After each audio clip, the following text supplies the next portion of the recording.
Thank you, Mr. Chairman, and thank you to our witnesses for appearing before us today. We'll just jump right into it. And I hope I pronounced this right, Ms. Jezik? Ah, yes. All right. It's a good win on a Friday. As you know, in my home state of Florida, hurricane readiness, preparedness, response, these are significant issues that we all face. In your testimony, you noted how resistant infections can impact our response and response time to national disasters like natural disasters like hurricanes. Can you tell us a little bit more about the connection between antimicrobial resistance and natural disasters, how we can be better prepared on the front end? Absolutely. Thank you for the question. So with hurricanes, there are a couple of different things that can happen that can trigger an increase in infections. When we see widespread loss of activity, we see increased food spoilage and more foodborne infections.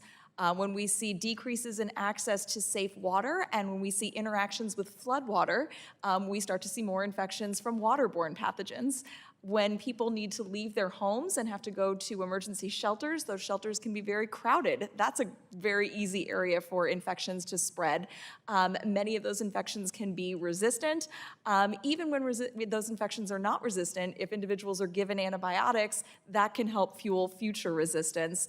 As we think about other types of natural disasters, wildfires, serious burns can very easily become infected with pathogens that are very difficult to treat. So as we think about preparedness for natural disasters, we need tools in the toolbox to deal with these infections, so we need those novel antimicrobial therapies, and we need experts who know how to use them, who can figure out quickly, because hours matter in infectious disease, who can really figure out quickly what does this patient have and what's going to be the most effective treatment.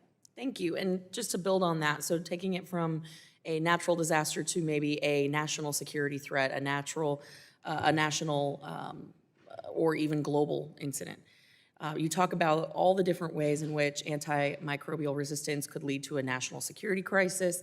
And I know certainly we are alarmed of some of the things that we're hearing today. But when you think of it on a massive scale, and how it could potentially lead to the proliferation of an antimicrobial resistance. Can you share with the committee how it is a threat, this issue that we're discussing today is a threat to national security, and what we need to do to be better prepared on a national and global scale? Absolutely. Well, as terrifying as it is to think about, pathogens can easily be weaponized.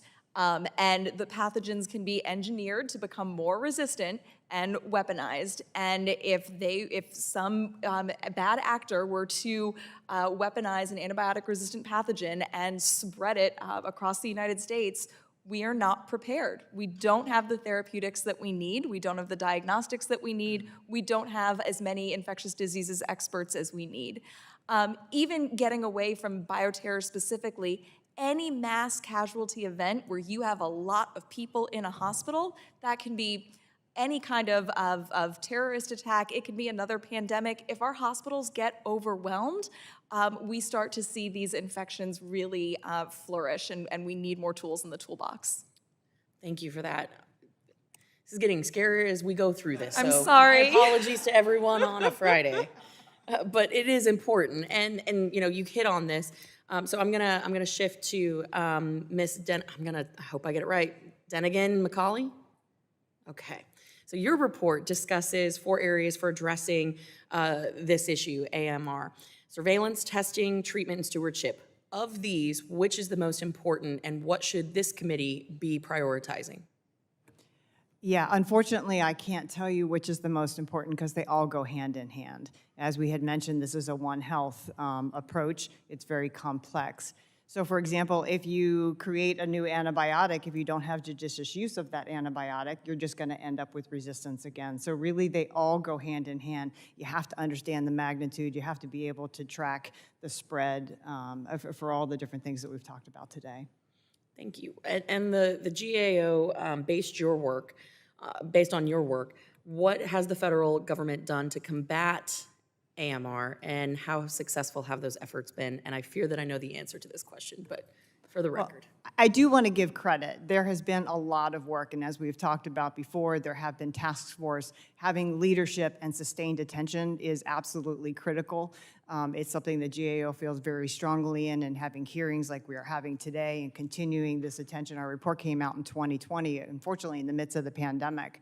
And so being able to continue and bring this to light, this is a pandemic, it is a public health threat. And so they do have many efforts underway, but as I had mentioned in my opening statement, there are more things that need to be done. We need better diagnostic tools. We need those tools to be able, we need doctors to use those tools, even if we have them.